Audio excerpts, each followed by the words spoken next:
and welcome back to the Ascension Garden, a sacred space where we plant seeds to grow, to heal, to learn, to love, and to operate on the highest vibrational frequency accessible to us, which is the frequency of love, obviously. So if you are here and you're joining us today and you're able and you're willing, go outside, get your ass on the grass, and take a deep breath in through your nose, out through your mouth.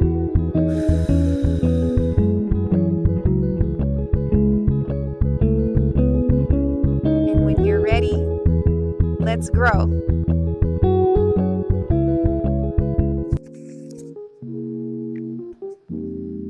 I think I just lost my job.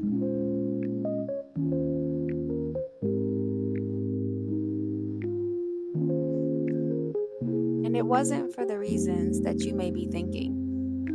No, I wasn't horrible at my job. No, it wasn't the pay. I actually had a really good paying job. It wasn't even necessarily the job itself. It wasn't a hard job. It was an easy job. The reason why I lost my job is because it simply wasn't aligned with me anymore.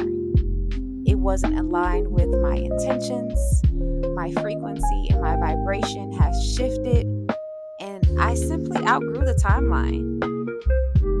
Sometimes we forget the very thing that we ask the Most High, the universe, your creator, whomever you subscribe to. The very prayer we ask for gets delivered in unexpected ways. Sometimes we forget the things that we ask for need room to grow and to operate. And in order to make room for those things that we're asking for, some things have to be cleared away. It is just the way it goes. It's the way life works. It's the way the universe works. It's how you manifest. You have to get rid of what's not serving you in order to make space for what is. And sometimes those things that we're being asked to release or let go of, we're just simply not ready to let go of it yet.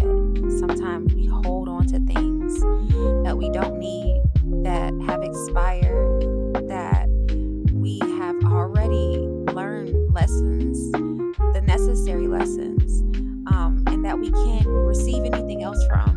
And when that happens, the universe, the Most High God, whomever you subscribe to, will snatch that faulty foundation from up underneath you in order for you to rebuild it the right way. So when God is asking you to release or to let go of things, it's really important that you don't hold on to things that don't serve you, because that's when things start to get real. And honey, when that happens, I tell you, it may feel like your world is being flipped upside down. When that tower hits, when the Most High steps in and you run out of time to be able to make a decision, to be able to do something, release it, let it go on your own accord, that tower, honey, it's going to turn you every which way but loose, in order for you to learn that lesson, in order for you to not revisit that, whatever that situation or circumstance or person or relationship or job or whatever it was, in order for you to release it and learn the lesson for good. You don't want that to happen. In my case, this didn't come to any surprise at all. I already knew that this was not the place for me. I had been seeing stars since I could remember. And I had this dream of being a speaker and being a podcaster and being an actress. And the universe had been delivering so many opportunities for me to be able to embark on these different journeys.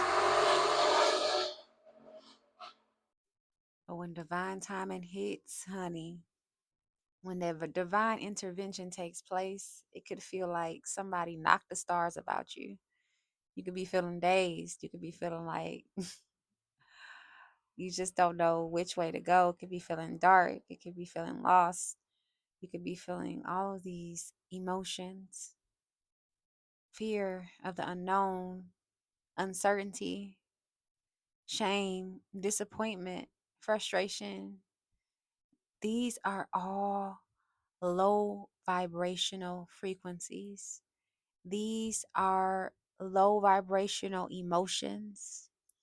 And although they are necessary for different parts and seasons and reasons in our journey, you don't want to stay there.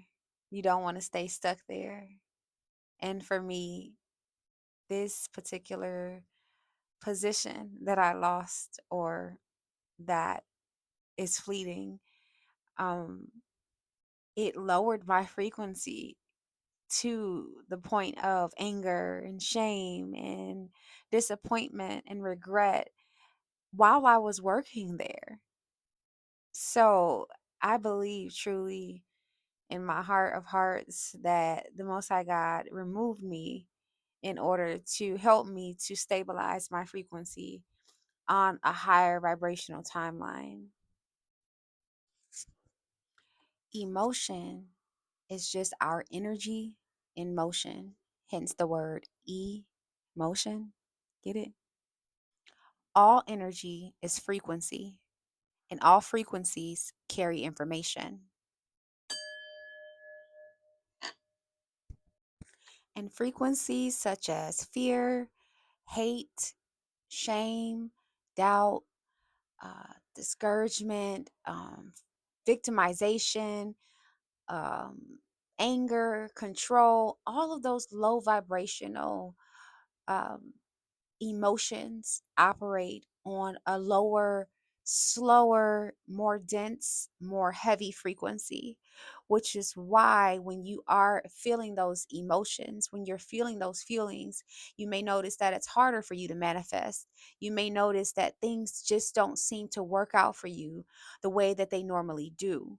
And it's almost as if your emotions or your thoughts or your frequency, your vibration is putting out the information into the universe that you need to slow things down, that we need to delay things. This person is experiencing some heaviness. This person is experiencing a load that is hard for them. They're burdened. So we don't want to give them more if they're burdened, right? Are you guys following me? And emotions such as bliss, gratitude, joy, happiness, freedom, they operate on a higher frequency, which means that not only is that frequency a lot faster when delivering energy and manifestations and blessings, and you can manifest quicker, but it also provides you with more energy, more vitality. Think of the sun, right? The sun is um, very bright and vibrant. And if you are experiencing like a time where you're down in the dumps, people suggest that going out and getting some sun helps to uplift the mood, uplift the frequency, uplift the vibration. And if where your attention goes, energy flows. If I'm focused constantly on what I don't have, how I want to be a creator, how I want to be an actress, and how I hate being here because it's taking me away from my creative gifts, it's taking me away from a destiny or a life that I actually want and deserve and desire to live. It could create a little friction in those areas because I'm telling the universe, I don't want this source of income. I want something better. I deserve something better. I am calling in something better. And at the end of the day, if I'm being honest, I'm okay with the end result because what I won't do and what I'm asking you not to do is trade your integrity, trade your authenticity, trade your morals for a source of income. If it's asking you to change who you are, what you believe in. If it's asking you to settle for anything less than what you deserve, then it's asking too much. The cost is too high, and the reward is not worth what I'm risking by sticking around somewhere that I know is a dead end. I heard my family was looking for me. Well, here I go. I heard my family was looking for me. Here I go. All right, sorry about that, guys. I apologize. Sometimes I can be a little spontaneously corny, a little bit, but it's not a character flaw, I promise. And I promise that it don't happen all the time, but when it do happen, it's almost like a tick. Like I gotta get it out. You feel me?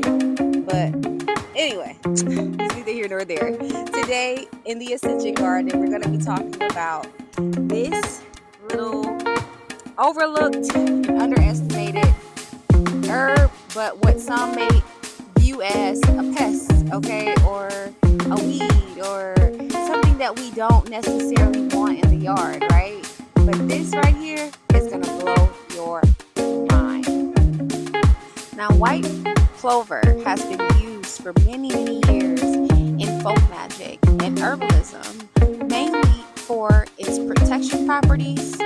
Its spiritual protection properties, obviously. It's good fortune and its purification. It is also widely used to repel negative energy, to break curses and hexes, and to promote clarity. And this commonly perceived yard pest can actually help you to align with the highest version of yourself and help you to release what no longer serves your highest good. If ingested in tea form, it can also promote psychic abilities. It can promote third eye activation. It can also help bring in a lot of clarity in unsure and uncertain situations. And so the next time you walk by and you see one of these little clovers, put some respect on her name, because she's actually way more powerful than she's perceived to be. And if you're still here, you rocking with your girl, elevating with your girl, ascending with your girl, I am so, so, so, so, so grateful and appreciative for every like, every view, every comment, or even just any energetic high fives or hype me ups that I receive. I really, really, really greatly appreciate it. You don't know how hard this was to get this first episode out, and I'm so excited to see what you guys think. So definitely comment down in the comments, all right, any topics that you may want to talk about, anything that you may want to hear about. Comment down in the comments below and let me know, how do you allow money to affect your integrity, negotiate your spirit, compromise your morals, your values? Or are you willing to walk away from money in order to stay aligned with the highest version of yourself? Comment down in the comments, and until next time, family, peace out.